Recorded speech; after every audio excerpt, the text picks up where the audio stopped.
একসময় 15 টাকার বিনিময়ে দিনমজুরের কাজ করতেন তিনি, কিন্তু আজ তার সম্পদের পরিমাণ 1700 কোটি টাকা।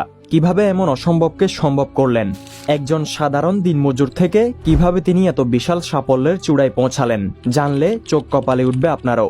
পাশাপাশি আপনার জীবনকে বদলে দেওয়ার জন্য ভিডিওর শেষে থাকবে একটি গোপন সিক্রেট। তো ভিডিওতে একটা লাইক করে দিয়ে শেষ পর্যন্ত সম্পূর্ণ মনোযোগ দিয়ে দেখতে থাকুন। বলছিলাম 1972 সালে পশ্চিমবঙ্গের দুর্গাপুরের এক ছোট্ট শহরে জন্ম নেওয়া সুদীপ দত্তের কথা, যিনি আজ ভারতবর্ষের এসডি অ্যালুমিনিয়ামের প্রতিষ্ঠাতা এবং সিইও। অথচ একসময় তিনি সেই একই কোম্পানিতে দিনমজুর হিসেবে কাজ করতেন। দিনে মাত্র 15 টাকা পারিশ্রমিক পেতেন। সুদীপের জীবন ছিল সংগ্রাম আর দুঃখে ভরা। 1971 সালে ভারত পাকিস্তান যুদ্ধের সময় তার বাবা গুলিবিদ্ধ হয়ে প্যারালাইজড হয়ে যান। পরিবারের একমাত্র আয়ের উৎস ছিলেন সুদীপের বড় ভাই, কিন্তু আর্থিক সংকটের ভার আর পরিবারের দায়িত্বের চাপ বহন করতে করতে তার বড় ভাই শারীরিকভাবে অসুস্থ হয়ে পড়েন এবং শেষ পর্যন্ত সেই অসুস্থতা তাকে পরপারে নিয়ে যায়। বড় ছেলের এই শোক সহ্য করতে না পেরে কিছুদিনের মধ্যে সুদীপের বাবাও মারা যান। তখন খুব কম বয়সে 4 ভাই বোনের দায়িত্ব এসে পড়ে সুদীপের কাঁধে। পরিবারের অবস্থা এতটাই শোচনীয় ছিল যে তারা পান্তা ভাত খেয়ে এবং অনাহারে দিন কাটাতেন।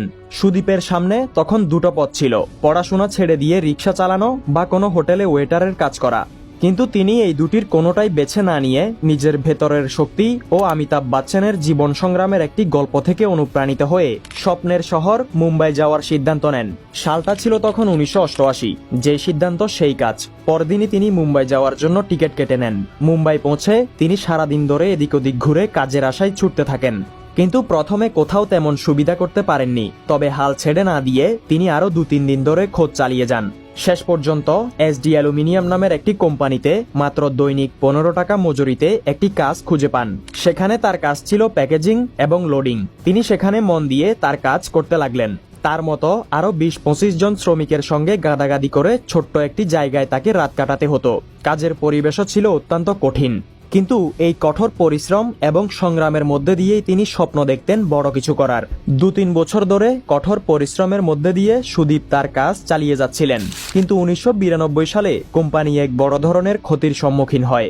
বিশাল লোকসানের পর ফ্যাক্টরির মালিক সেটি বন্ধ করে দেওয়ার সিদ্ধান্ত নেন। ঠিক তখনই সুদীপের জীবনে আবারও অন্ধকারের ছায়া নেমে আসে। কি করবেন সেই চিন্তায় দিশেহারা হয়ে পড়েন তিনি। তবে অনেক ভাবনা চিন্তার পর সেখান থেকে সুদীপ তার জীবনের নতুন অধ্যায়ের সূচনা করেন। সেই দুঃসময় তাকে উদ্যোক্তা হওয়ার অনুপ্রেরণা দেয়, আর এখান থেকেই তার উদ্যোক্তা হিসেবে যাত্রা শুরু হয়। তিনি তখন নিজের কিছু জমানো টাকা এবং বন্ধুদের কাছ থেকে ধার করে মোট 16,000 টাকা সংগ্রহ করেন।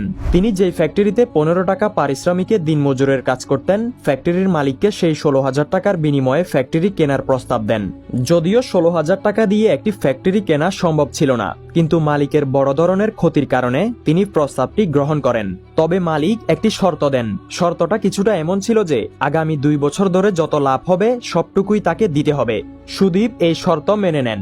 কাল পর্যন্ত যিনি সেই ফ্যাক্টরির একজন কর্মচারী ছিলেন, আজ সেই ফ্যাক্টরির মালিক হয়ে যান। মালিক হলেও সুদীপের সংগ্রাম শেষ হয়নি। তার কাঁধে ছিল ঋণের চাপ এবং পরিবারের দায়িত্ব। এছাড়া সেই সময় অ্যালুমিনিয়াম প্যাকেজিং ইন্ডাস্ট্রি বেশ কঠিন সময় পার করছিল। এখানে আপনাদেরকে আরো একটি গুরুত্বপূর্ণ বিষয় বলে রাখি। এই ফ্যাক্টরিগুলোতে আসলে প্যাকেজিং ইন্ডাস্ট্রির পণ্য মোড়ানোর কাজ হয়। এতে অ্যালুমিনিয়াম ফয়েল এবং ফ্লেক্সিবল প্যাকেজিং ব্যবহার করা হয়। অ্যালুমিনিয়াম ফয়েল ব্যবহার করা হয় খাদ্য ও ওষুধ মোড়াতে, কারণ এটি হালকা এবং পণ্যকে নষ্ট হওয়া থেকে রক্ষা করে।